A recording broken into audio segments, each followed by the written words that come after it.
Hey there, and thanks for watching. Welcome to this week's Money Diary, and I will also be talking about the 12-week year framework that I mentioned in my annual wins and fails, and as well my one word for the year. So stay tuned till after this Money Diary portion if you are interested in either of those things. I will also put timestamps in the description box. So this is my week spending, where'd it go? There it is. For the week of Saturday the 22nd to Friday, today the 28th. And here it is. So this is sort of the week, we've just finished the week of Christmas. It was glorious. So it's me and my mom up here, and we normally just kind of have a chill, relaxed day. We've been invited to a few different places because we just have really amazing people in our lives. My sister had asked if we wanted to come down to Tennessee, and we're like, no, thank you, but no, not this year. We just take the time to like chill and hang out, and just be very relaxed. So that's kind of where we're coming from. There was no travel this year. It was just kind of chill at home. We call it like, it's not hermiting, but it's kind of like being a hermit. Anyway, so Saturday, December 22nd, I spent $41.99 in groceries, and I like write down what I bought so I remember what the heck I spent $42 on for groceries. And that was for green peppers, cream of coconut, eggs, and cool, among other things. So the cream of coconut, I also bought evaporated milk and sweetened condensed milk to make that Puerto Rican drink coquito with white rum. It was amazing. Very sweet and very, very alcoholic, like definitely packs a punch. So that was those groceries, and I spent $68 at Walmart. So I guess it's kind of become like an annual tradition that my mom and I go to Walmart in the weeks and like the day or so before Christmas and just go crazy, and budgeting for it, obviously. But it's like, it's really fun because we'll just like, we kind of save up because we don't do this regularly at all. But we like buy ourselves things that we want for Christmas, and that's that. But it's like such a random collection of things. Like I write down so I remember what I spent and what I bought. Like it's again, completely random. Leggings, bath salts, sausage, Cool Whips, and pens. Leggings, pens, and sausage. I mean, like, just kind of random, but a lot of fun. So the Walmart we go to is about 30 miles away. It's like up north, upstate, and it's like really sort of a rural area, but you can see there's like a giant outlet shopping center. So it's like you're coming up the hill and you see the lights down below. It's like, I don't know, I think it's fun. It's calming, it's therapeutic for me. Not even the spending money, just like the going there portion. So moving on Sunday the 23rd, I spent $14.98 at Walmart, and that was to exchange some leggings and buy some other leggings. These are like workout leggings, so will definitely be put to good use in the new year. On Monday the 24th, I spent $18 at Fairway, and that was for vegan cream cheese, a baguette, linseed bread, and cherry Coke Zero, like a big case.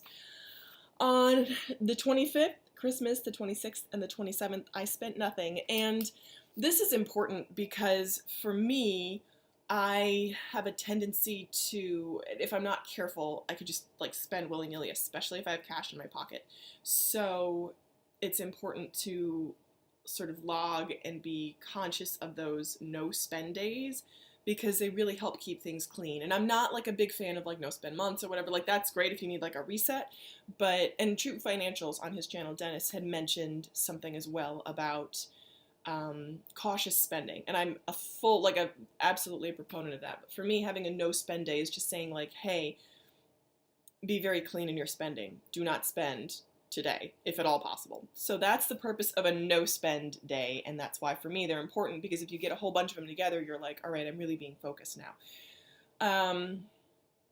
So, and I feel it's also like I don't know, draw the analogy between like eating, but it's like if you have one sweet thing I kind of like, or one like sort of not so great thing, it sets you off on at least it sets me off on like a bad track. So having those no spend days really helps reset and reset my mind, orient my mindset. So that's really powerful for me.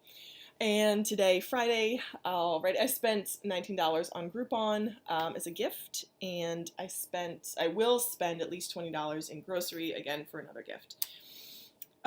So that is my money diary and what I spent this week. That's that portion. So moving on to the other two things I wanted to discuss, and that was number one, my one word for 2018, and number two, the framework for the 12-week year. So I will talk about the 12-week year first and then let you know my word for 2019 and the whole idea and mindset concept of doing a 12-word. I've got like all my journals here, so that's what I'm looking down at. So the point of the 12-week year, let's start with that. I will link as well to a playlist of the videos I was making on the 12-week year earlier this year and how I sort of put that together and how I score my 12-week year. And I think there's a link in one of those videos as well to a spreadsheet of how I organize the feedback and the tactics that I use for the 12-week year. So, quick recap, 12-week year is a book by Brian Moran, but really all it is quarterly planning. It's the idea that you take each week as a month and you try to cram as much as you can into those 12 weeks so that it's just breaking your big yearly goals into quarterly chunks. Really, that's all it is. But what's kind of unique about his approach is his continual feedback. So for each goal, say you have 3 goals, you come up with a list, with a set of tactics that you use that will get you to your goal. For example, if your goal is to, like say you want to write a book, or you want to write, we'll use write a book.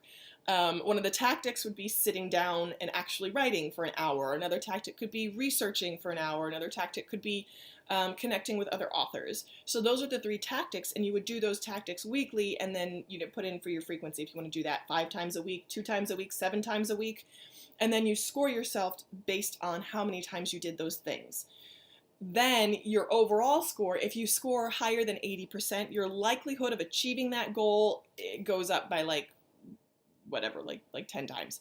So that's the idea of using that quarterly planning. And 2 channels that were hugely influential for me were Rachel Bogan and I'll link to both channels, and Marriage and Motherhood, Gia on Marriage and Motherhood, because she actually, I think she mentioned that in one of her videos, and I looked it up, and that's how I got into the 12-week year planning. 12-week year. Sorry, let me be clear. I'm trying to be a little bit more clear in how I speak. So that's the 12-week year, and again, I'll link to everything in the description box.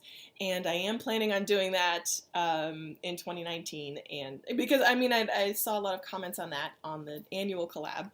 So, on annual Wins and Fails collab, so I thought that was interesting, and if you are interested in hearing more about the 12-week year, please let me know, and I will do more videos on that as well.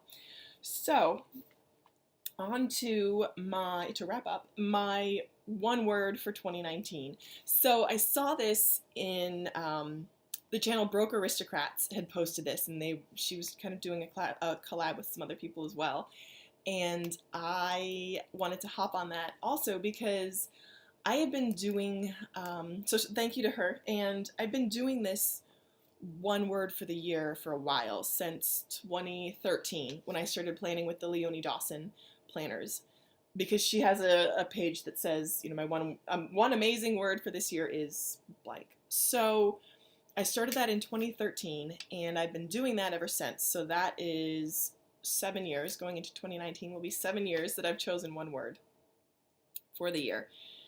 So my word for 2019 is the word grow, because that's how I would like to, that's what I want to bring with me into 2019, that whatever comes my way, I would come at it with the idea of growth and of development, and that whatever comes, I can use that for my good. I trust that. So also, this is like a little sticky note that I keep in one of my planners to remind me of words from previous years. And what I've noticed in looking back is that sometimes the word that I choose for that year will actually come into play in the following year. So my word for this year was rest. And I absolutely feel like I did incorporate that word into this year, because I have this tendency to want to take action and want to do something and want to make this happen or do that. Whereas this year I really felt that it was just a matter of resting in the work that had already been planned. Working certainly, and being disciplined in that sort of work, but also resting, and that there's some things that I can't control and being okay with that. So again, I've chosen a word for every year, and I really feel like this is powerful because I'm someone that makes a ton of goals and lists and plans and charts and graphs and all that, but when it comes down to it, having that one word is so helpful just to remember that it's all about X or it's all about Y. So for me this year, just to remember rest. Rest was so helpful in releasing the outcome of my work, because we plan plans, we don't plan results, and you can do things that will lead you to a certain result, but you have no control over the exact nature of those results. So that's my word for 2019. So my word grow, I aim to use that word as sort of the direction for my year and the way that I'm going to come at this year with, the way that I'm going to approach this year. So thank you so much for watching. I will leave all the relevant descriptions, etc. In the info box. If you have any questions about any of these things, my spending, my 12-week year, or my word, just let me know. I'd be happy to answer them. Thanks again for watching, and if you haven't already, please subscribe, and I hope that you will keep watching.